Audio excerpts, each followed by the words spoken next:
Why is Burundi the poorest country in the world?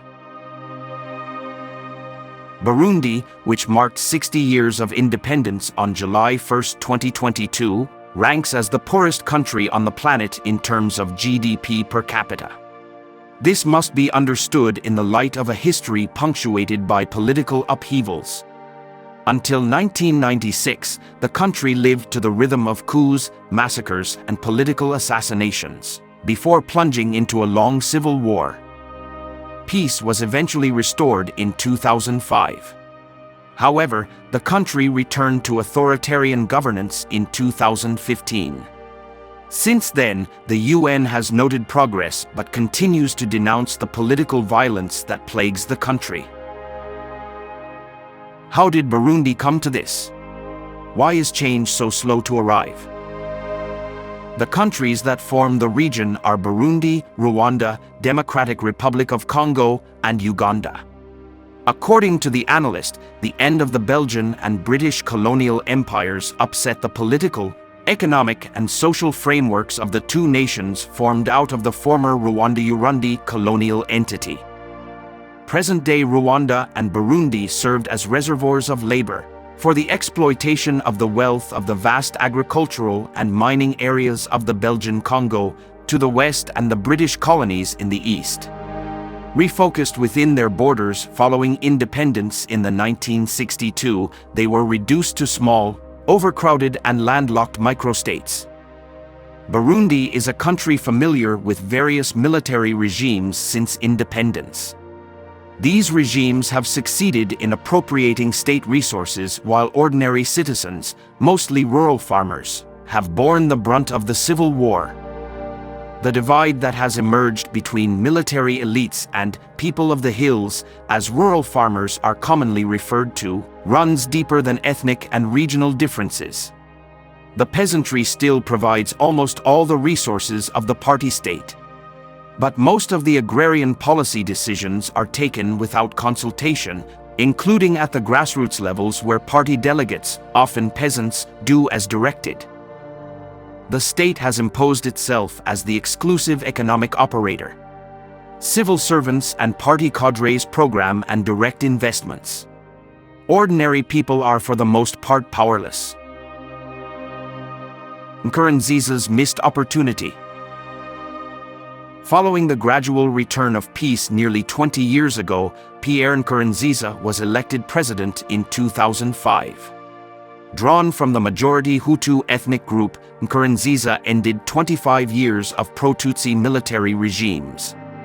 The minority Tutsi make up 14% of the population and the Hutu 85%. In the next 5 years, the president and his party, the National Council for the Defense of Democracy, Forces for the Defense of Democracy, CNDD-FDD, went about consolidating power. Hopes for stability were stronger at the next election in 2010. For the first time in the country's history, voters were called upon to vote at the normal end of an electoral cycle. CNDD-FDD secured another mandate thanks to a divided opposition and the charismatic personality of the incumbent president, who enjoyed massive support from rural populations. A party that had managed to reconcile ethnic divisions and to integrate the armed forces, with former rebels now had a resounding national mandate. Burundians need to impose themselves through free and credible elections, as self-organized citizens responsible for the future of a democratic country. Unchallenged, Nkurunziza concentrated power in his hands under a de facto one-party state. A youth militia loyal to his party kept an eye on dissent among local populations and neutralized any organized opposition. But the mood soured quickly when Nkurunziza sought a third term in the 2015 elections, contrary to the constitution. A popular protest was immediate and strengthened despite the mobilization of the police. Within weeks, a failed military coup laid bare the fractures within the armed forces. A violent repression followed in which freedom of expression and independent media were crushed. In July 2015, after elections neither free nor credible according to the UN, The CNDD-FDD exceeded the two-thirds majority in the National Assembly. Nkurunziza's victory was Burundi's loss.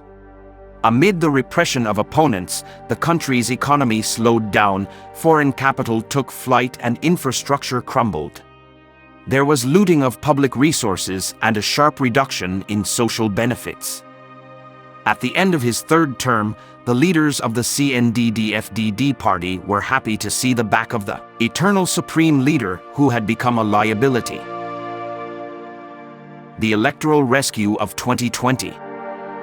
Burundi's GDP had been battered badly during the civil war, which ended in 2005. It was on the rise for 10 years from 2005 to 2014.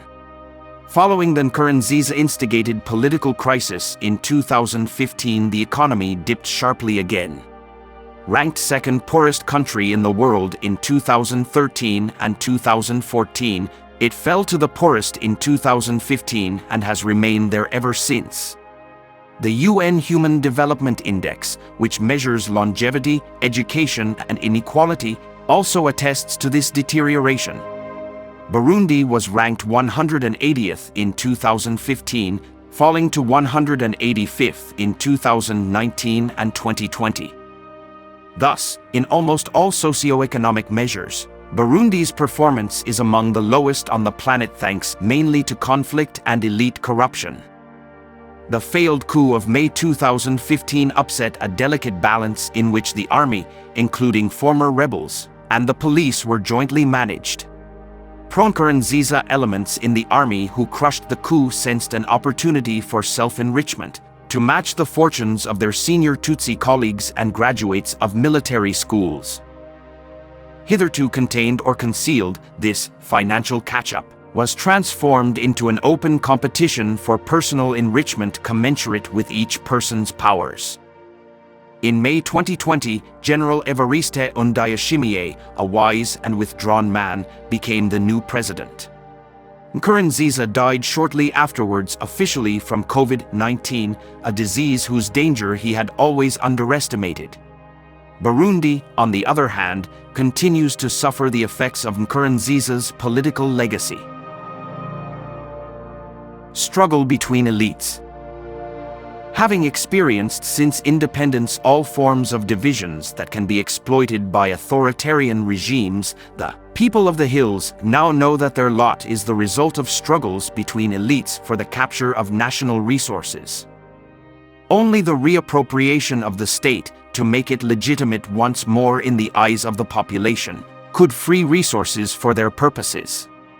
This implies that peasants emancipate themselves from co-opted administrative and economic bureaucracies, which have appropriated power and wealth by force, first for the benefit of a Tutsi and then of a Hutu elite. Burundians need to impose themselves through free and credible elections as self-organized citizens, responsible for the future of a democratic country.